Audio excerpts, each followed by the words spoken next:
to mention. Well, Kamala Harris has none to mention. She's got no regrets at all. I'm joined now by United States Senator Tom Cotton from Arkansas. Good morning, Senator. Welcome back.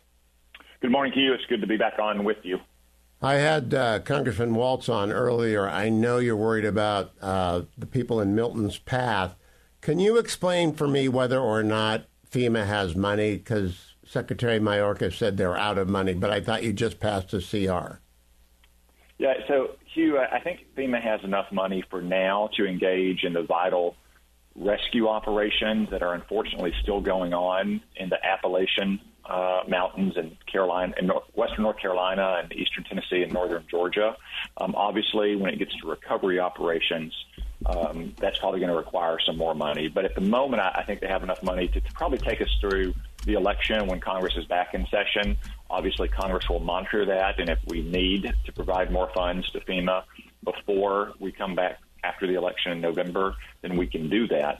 I will note, Hugh, that this administration didn't come to us when we passed that stopgap resolution last month and say, you know, we really need to move a little bit of money from this pot to that pot or the other pot, which is something that happens all the time, Hugh. And I'd also just observe that when this administration wants to spend money on its priorities, on building that dumb pier off of the coast of Gaza, we're spending hundreds of billions of dollars to pay off student loans for graduate programs in gender studies. It doesn't seem to have any trouble finding money.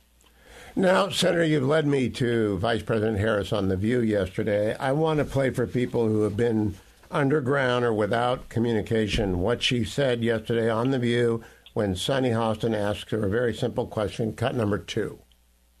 Well, if anything, would you have done something differently than President Biden during the past 4 years? There is not a thing that comes to mind in terms of, and I've been a part of most of the decisions that have had impact. Senator Cotton, how do you react to that? Not a thing would she do differently? Well, it's an astonishing and revealing answer, Hugh, that Kamala Harris is simply more of the Biden administration, probably worse, given that she's more left-wing, more radical, and even less competent, as hard as that is to believe, dealing with Joe Biden. So if you want to return to the good times of the Trump era with prosperity, safety, security, then vote for Donald Trump. If you want 4 more years of what we've received from Joe Biden, Kamala Harris, vote for her. But I can give her some advice. I know she flubbed the question on some late-night TV show as well last night. She should just listen to what my kids or your grandkids sometimes say. It's opposite day. And just apply that to the administration. Opposite administration. Whatever Joe Biden and Kamala Harris have done for the last nearly 4 years, in retrospect, they should have probably done the exact opposite thing, and we'd all be better off. You know, former President Trump told me that on Monday. He said Joe Biden's the worst foreign policy president in history, and if we'd just done the opposite of everything he'd said. And he's right. He's echoing Secretary Gates. Let's run through a few. You mentioned the pier. She could have said the pier was not a good idea. We're not doing a pier again. I guess we're in for a second pier if she wins. Well, you can see that because her rhetoric about Israel's existential war against Iranian-backed terrorists like Hamas and Hezbollah always pays lip service very briefly to Israel and its need to kill these bloodthirsty terrorists, but then immediately and extendedly focuses on the need to provide humanitarian aid into Gaza and Lebanon. That's not our responsibility. That's not Israel's responsibility. That's a responsibility of Hamas or Hezbollah or Iran for using those civilian populations as human shields and firing points. But again, it's just another example of how she puts more pressure on Israel than she does on Iran or its terror proxies, even as she's admitting, Hugh, that Iran is our greatest enemy. Now, I would disagree with that. Iran is a mortal, implacable foe, of course, but China is clearly a more dangerous enemy than Iran. But second, even if she thinks Iran is our greatest enemy, why has she given them over $100 billion of economic relief and sanctions waiver? Why did they lift the embargo on their missile program, the missiles that were shot into Israel just last week? So, again, these interviews are revealing Kamala Harris to be the San Francisco liberal she always has been. When she says, I can't think of anything, and she also says I was the last person in the room, often I go back to Afghanistan. Joe Biden originally set the date for 9/11. He realized that was bad. He moved it not backwards, but forwards to 831. He left Bagram. He left the equipment. He left Americans, green card holders, citizens, green card holders, and SIV-eligible Afghans who'd worked with it. She wouldn't change a thing, Senator Cotton. Isn't that somewhat stunning? It is remarkable. And Hugh, let me tell you this. Let me pull back the curtain a little bit. It is widely known in Washington that almost every advisor, civilian and military, to Joe Biden recommended against what he did in Afghanistan. It is widely expected that when Joe Biden leaves office, those people, especially the civilians who worked in his White House and his State Department, his Pentagon, are going to throw him under the bus and say the old man wouldn't listen to us. He was too stubborn. He had a chip on his shoulder because Barack Obama didn't do exactly what he had recommended in 2009. We tried to warn against this.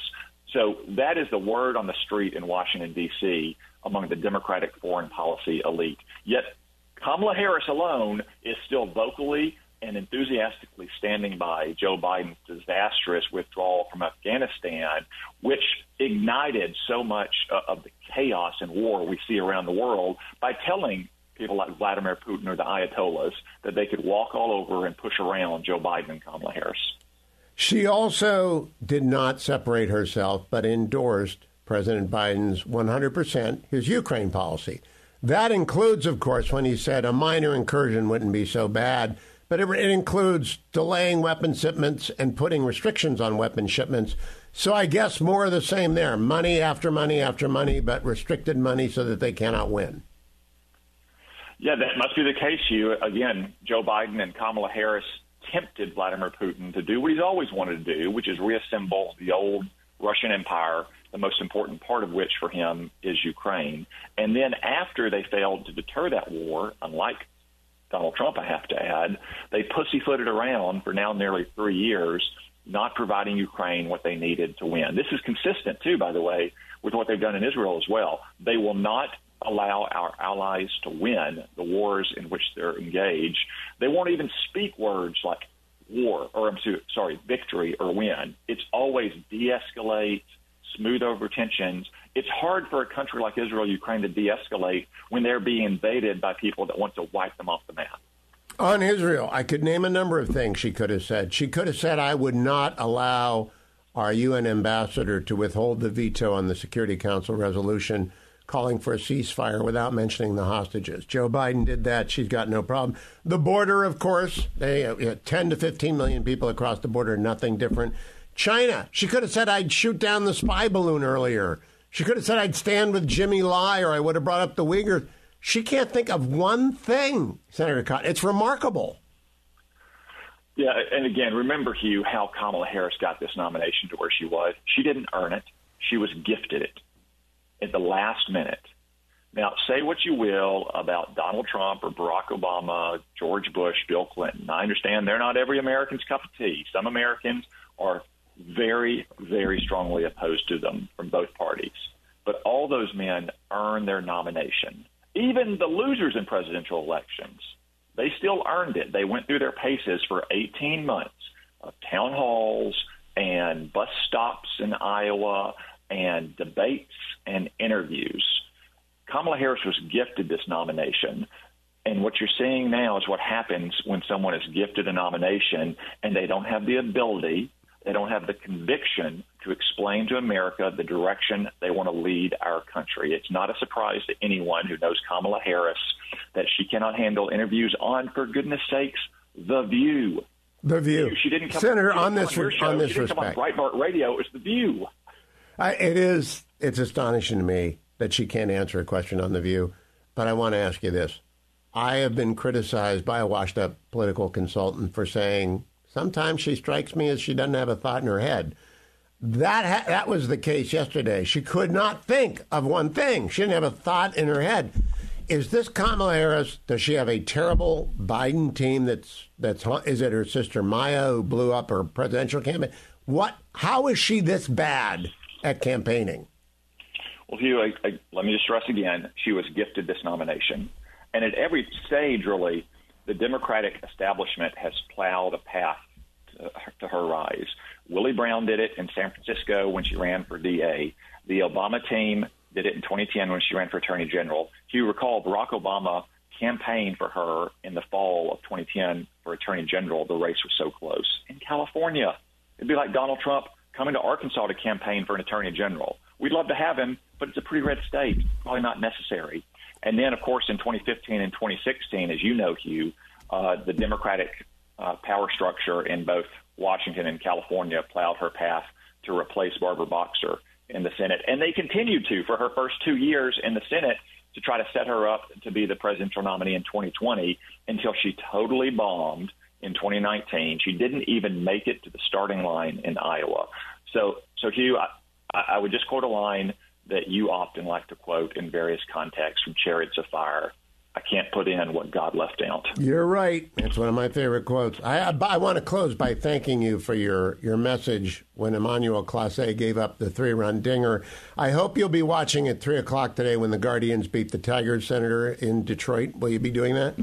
Well, it was a very tough loss for the Indians, but Clase doesn't give up many of those. I can't imagine he'll do it again. I think they need to beat the Tigers twice, though, because I would not want to face Tarek Skubal in a Game 5. I do not want any more of him. Zero of him. Senator Cotton, always good to talk to you. Thank you, Senator. Be well. Follow him on X at Sen Tom Cotton, SEN.